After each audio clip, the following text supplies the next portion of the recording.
Hello, Desert Bearhawk fans. We're in the shop today, and something completely unrelated to airplanes, but related to motorcycles, and I guess maybe airplanes too. This is GoPro Hero 4 Black, even though it's not black in color, but that's what they call it. And I've got it mounted to the crash bar of my F800 GSA, and trying to shoot some video because I'm going to be taking a 2-week trip at some point, and I'd like to document it. And this is one of the camera angles I have. I have another mount up here. You can see that mount right there, where this whole assembly will go up there. The reason I'm showing you this video is because I made this shock absorbing mount, and you can see it right. Oh, maybe you can't see it. Well, let's pull it off of here, and then we'll be able to see it for sure. Hopefully I don't drop my $400 camera in the process. Come on.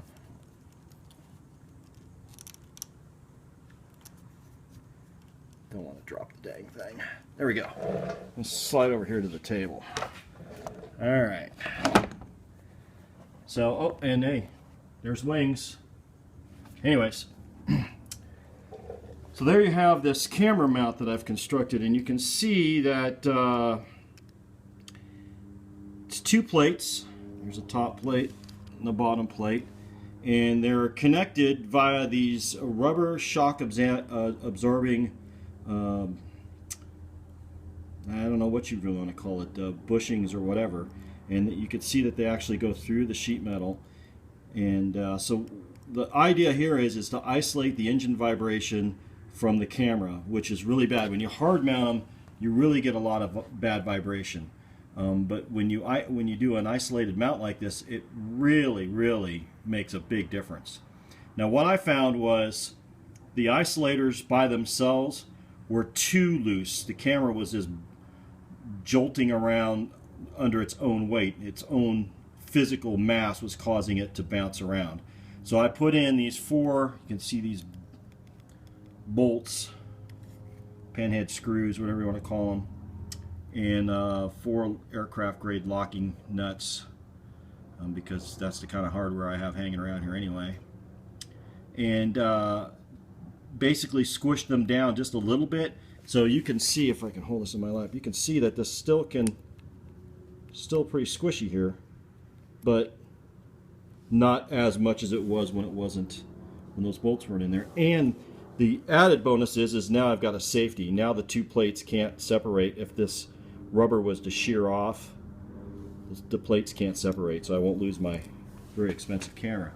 Anyways, I got those little rubber isolators at the local drone store for free because they have thousands of them. And I went in and I said, hey, can I get some of these isolators? And they hooked me right up. These are DJI isolators, and like I said, they gave them to me for free. I made the 2 aluminum plates the way I make all my aluminum parts on the router table. So I made a MDF blank of this shape, and then I just used it to make out 2 identical pieces. Drilled the holes to the appropriate size, connected the 2 plates together with the rubber isolators, bolted on a ram mount on the top and a sticky GoPro mount on the bottom, and run the camera upside down, so you just reverse your video on the camera, and it's pretty good to go. I did a test mounted off of that one right there, and the first test I did was without the bolts, and it was really, like this the whole time. And then with the bolts, it's really pretty damn stable. So I got a camera angle here, I got another camera angle down there, and this camera angle can go forward or back. Well, this one really can too, I guess. Forward or back, and then I'm going to have a helmet cam as well. So hopefully we'll be able to put together some pretty decent video on this coastal ride I'm going to do here soon. But I thought you might be interested in seeing this, and I'm going to post this to the dirt bike forum too, or not the dirt bike, but the ADV forum. Maybe those guys will be interested in seeing this simple idea. I literally got $2 in this mount. $2. got the bushings for free, had scrap aluminum laying around, hardware I had, the ram ball I had. Everybody's got ram balls laying around their garage. Anyone who does any biking or whatever. And and another thing too, back to aviation. How does this play in aviation? Well, I suspect that this vibration mount might actually work well for aviation, for people who want to shoot video of their airplane when they're flying, either outside or inside. I think this can be adapted to help clean up that last little bit of vibration when you're flying along. So cheap little idea. Took me just one night to do it. Painted it black, and it looks pretty damn good. And I'm going to try it now with an external mic. That's the next thing I'm going to do, to try to get good sound from my engine without all the wind noise that you get with these internal camera mics. So there you have it. My little project for the weekend. It came out pretty good. I'm going to shoot 10 days worth of video hanging off of this, and I might just throw all that video out when I'm done because it'll be so horrible. But I really think that it's actually going to turn out pretty good. So there you have it.